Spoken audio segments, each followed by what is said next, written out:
How to disable read receipts in Facebook Messenger. Hi everyone, welcome to our channel. Let's begin. If you have turned on read receipts in Facebook Messenger, people will be able to see when you've read their messages and you will be able to see when they've read yours. If you do not want this and want to turn off the read receipts, follow these simple steps. Step 1 is to open the Messenger app on your device. Make sure that you have logged into your account.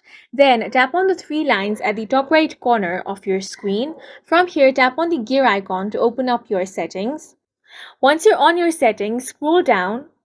Then on the Preferences section, tap on Privacy and Safety option. Here at the bottom of your screen, you have a section called What People See.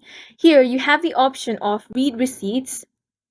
This is going to allow people to see when you have read their messages. If you want to turn it off, simply toggle this button. Once you have toggled it off, people won't be able to see when you've read their messages and you won't be able to see when they've read yours. And that's it for this video. If you have any questions or confusions, do let us know on the comment section. And don't forget to hit the like button and subscribe for more helpful tutorials.